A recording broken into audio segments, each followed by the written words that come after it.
Navigating life with my in-laws has become quite a challenge. They seem intent on moving into our newly acquired home and expecting me to cater to their every need. The irony is, as soon as I began to find success and make money, their demands escalated. It's disheartening to see one of my life's biggest dreams coming true, only to have it undermined in the most absurd way imaginable. Welcome to the chaos that is my life, courtesy of my dear in-laws. My wife Jackie and I have enjoyed 2 happy years of marriage. I work for a video game company, and she's a college professor, and we've excelled in our respective careers.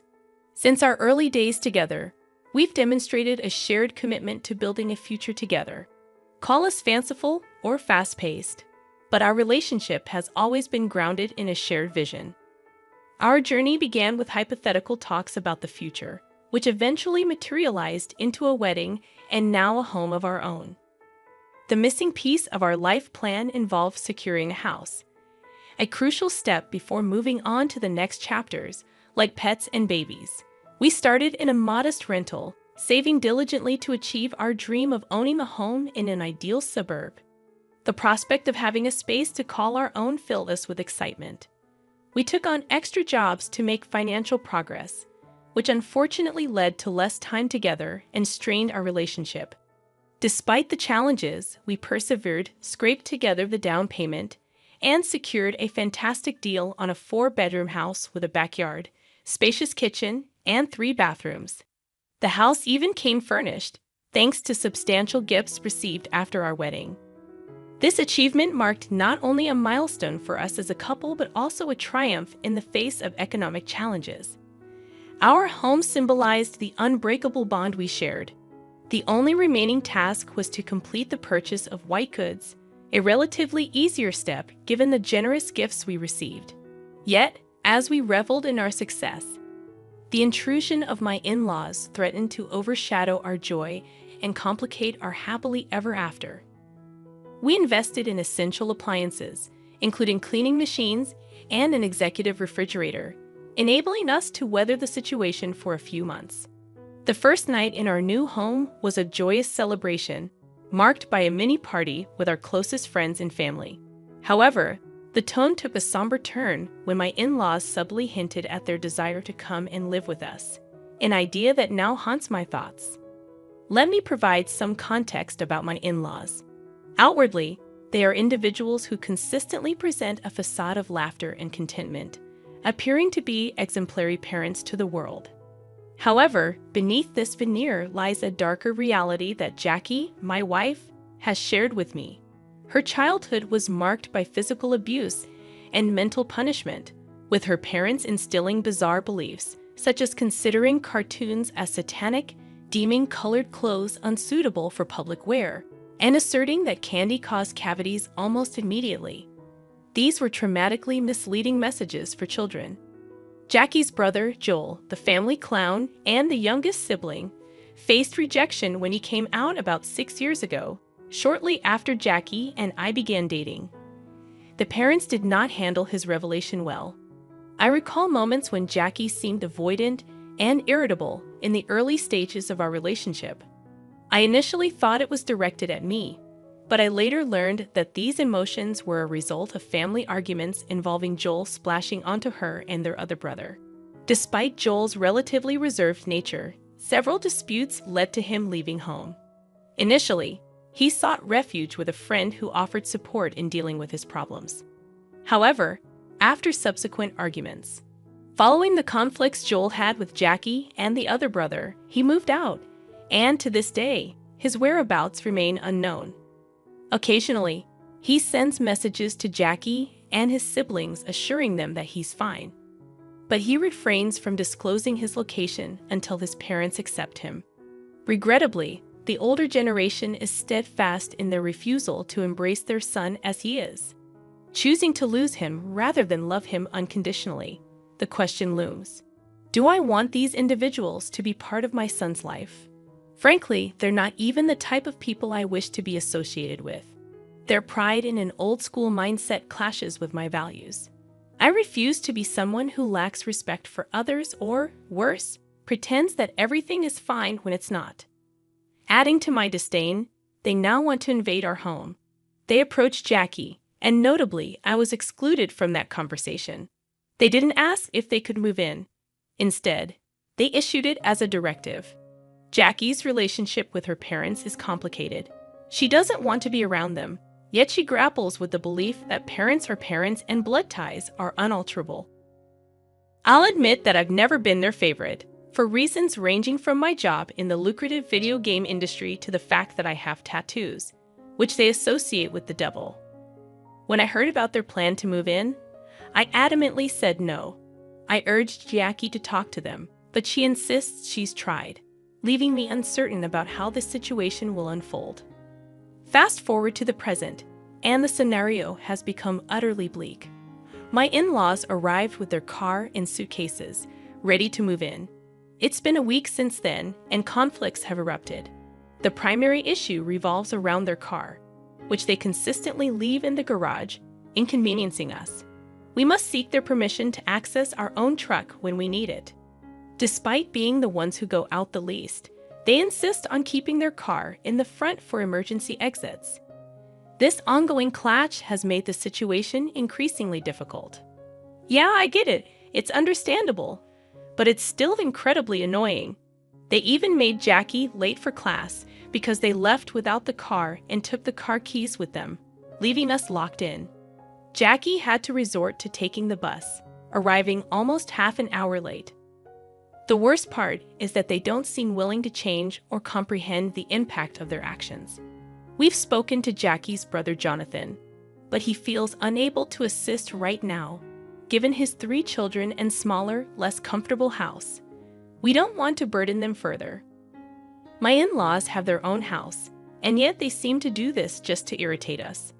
Despite their age, they don't require special care. In fact, being in a place like this only stresses them more. It's not that I dislike extra help. It's just that they are like pieces of furniture, utterly useless. At least furniture is comfortable and helps you relax. They are the antithesis of furniture, annoying by their mere presence. It's only been one Sunday since they arrived, and if every weekend is going to be like this, I'd rather not have them in the same city. My mother-in-law blared the religious channel at full volume, disrupting one of the few occasions where Jackie and I could sleep in. Meanwhile, Jackie's dad smokes like a chimney in the courtyard, and the smoke occasionally wafts into our makeshift office, permeating the room with the scent of nicotine. It's unpleasant, makes me cough, and raises the risk of getting sick. Jackie tells me that her father quit smoking years ago, but picked up the habit again at 70, feeling that at that point, nothing else could hurt him. There are many aspects of this situation that worry me, but one specific concern is their hinting at bringing all their stuff from the old house to sell. This move would make their stay with us permanent, and that fills me with dread and sadness. As absurd as it may sound, my in-laws aren't fans of pets, and they refuse to adopt any animals. This leaves me wondering when they started having more say in my household than I do. Regarding Jackie, she does her best. But the biggest issue lies in the fact that I spend the most time in the house, making the experience incredibly uncomfortable. Besides, they treat their daughter like a servant, asking her for breakfast and to buy medicine. I've offered to help, but she can be stubborn, insisting that, as her parents, it's her responsibility. I don't want her to shoulder all the chores, understanding that she can get very tired. At this point, I feel useless in my relationship. Update number 2. Thank goodness this remains anonymous, as I wouldn't want my acquaintances to know that, like much of the world's population, I despise my in-laws. Mary and Joseph couldn't be worse as housemates. They've completely taken over the home that Jackie and I painstakingly built from scratch, from the decorations to our daily routine. Even the most personal touches, like buying tons of tapioca and putting up decorations from their trips around the country, now define more than half of the house. It no longer feels like the creation of a young couple, but has been transformed into their new sanctuary, and it disgusts me. Friction on both sides has escalated. There was a day when I was taking a bath, and my father-in-law casually announced that he was coming in to pee, claiming the upstairs bathroom was better. I protested, stating that this was a blatant invasion of privacy. However, he argued that I had the curtain drawn, so there was no need to be upset. Keep in mind, we have 3 bathrooms, and neither of them contributes to other aspects of the house, such as preparing meals. Jackie learned to cook with her siblings because it was a matter of life and death for her mother. However, the in-laws show no interest in contributing to household tasks. I thought they'd be a humble family that not only respected but also took advantage of their daughter's culinary skills. Instead, they are solely interested in the house, reducing Jackie and me to serving as tissues. Cheap ones at that. Our attempts to host friends have been marred by constant complaints from the in-laws. They text us incessantly from their room, complaining about everything from the music volume to our alcohol consumption. They even insisted that it's impolite for hosts to drink in their own house. Now, our friends formally decline our invitations, and it's disheartening. We're forced to sacrifice our social life to accommodate unwelcome guests in our own home. Update number 3. I finally experienced a brief period of peace at home. Jonathan, Jackie's brother, understanding our situation, decided to take my in-laws for a weekend under the pretext that his children would spend more time with their grandparents. We were immensely grateful, seizing the opportunity to enjoy some privacy. Friday was spent sleeping until noon on Saturday without worrying about a thing. On Sunday, we watched movies and tried out a couple of recipes we've been wanting to make for a long time. As hard as it is to admit, we felt like we still had so much more to do. Consequently, Jackie and I discussed the difficult decision of asking my in-laws to find their own place, as painful as it may be. I assured her that I would stand by her side during the conversation, aiming to remain strong. We decided to discuss our concerns with her parents upon their return. That Monday evening, after returning from work, we broached the topic with them. However, initiating a conversation about not wanting an older couple to live with you is inherently awkward. The challenge lay in figuring out how to express our desire for them to have their own space without offending them. Inevitably, the discussion turned to the 2 options we saw: placing them in a nursing home or keeping them with us. Financial considerations were set aside as we genuinely believed a nursing home would offer the best care and comfort for everyone involved. Unfortunately, they did not share our perspective. The mere proposal offended them deeply. Despite offering to assist with expenses, they began raising their voices, insisting they were not feeble old people and that we needn't go to such lengths for them. Feeling the tension rise, Jackie spoke up, stating, "To be honest, it's become somewhat complicated for us to keep the 2 of you in the house, not so much economically, but in terms of living together because we want and need to have our own space as a couple." Their reaction was loud and defensive. Unable to tolerate their shouting, I interjected, stating that we never wanted them in the house in the first place. They invited themselves. This struck a nerve, as they felt we saw them as useless burdens.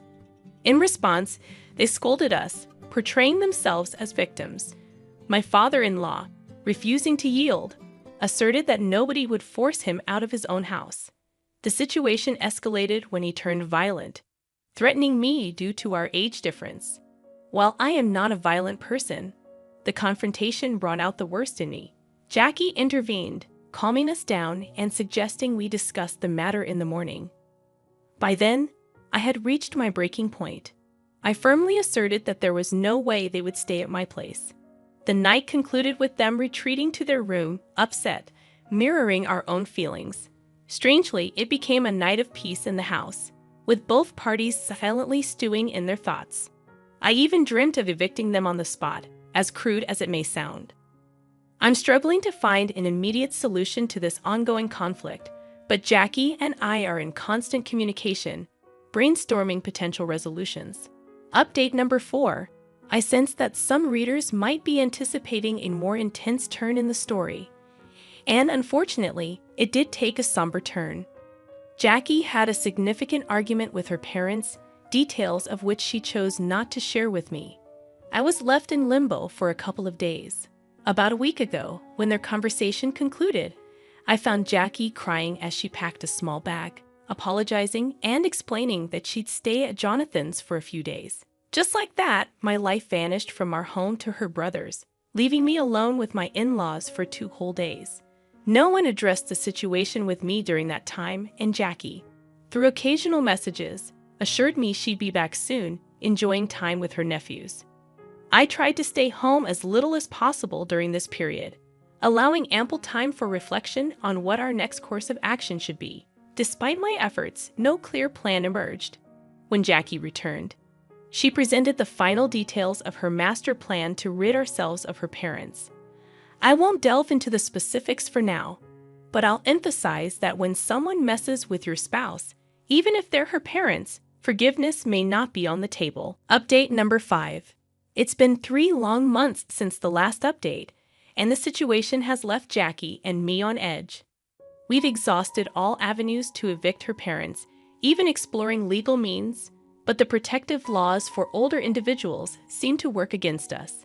In an almost absurd twist, they attempted to take over the house, revealing documents that implied Jackie's consent, though she signed without understanding. We chose to remain silent at the time, but now, we've decided to show them no mercy. We've organized a plan to sell the house without informing them.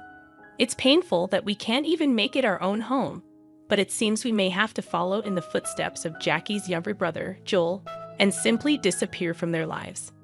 In our pursuit of happiness and peace, the realization struck that having my in-laws hovering over us, whispering negativity, was not conducive to a good life for anyone. So we've decided to offer our house to work colleagues of a friend, people we're not particularly close to. My friend will play a pivotal role in recommending the house for sale at a good price. You might wonder about the whereabouts of my in-laws in this equation. Well, they'll be on vacation with my father-in-law's younger sibling for 2 weeks. During this time, we plan to finalize arrangements, take our belongings, and leave the house under Jonathan's care. He's been helping us and assured us that his parents still have their old residence to return to. Jonathan is not afraid to confront them when they move back, especially since his family lacks the space to support them, even if they wanted to. We'll be making them move during this period, organizing everything to remain anonymous long enough to slip away unnoticed. It may seem a bit crazy, but we're serious about regaining our own space without unwanted intruders. Update number 6. We're still at the party, and if my excitement is palpable, it's because we all are. I'll cut to the chase as I sense your anticipation. We did go through with the change, finalizing the sale, leaving the place, and what transpired afterward is worthy of a television series. In chronological order, we sold the house, stayed with Jonathan's family for a couple of days to complete the move, and secured an apartment in the city center. While smaller than our previous home, we had surplus funds that found their way into a savings account. Then came the waiting, a mere 2 or 3 days that felt like the longest of our lives. A little less than a week later, we started receiving messages from Jonathan detailing the aftermath. We owe our lives to him because he almost masterfully covered up our tracks. Upon their return, my in-laws found the house inhabited by strangers, adorned with new decor, and none of their old belongings.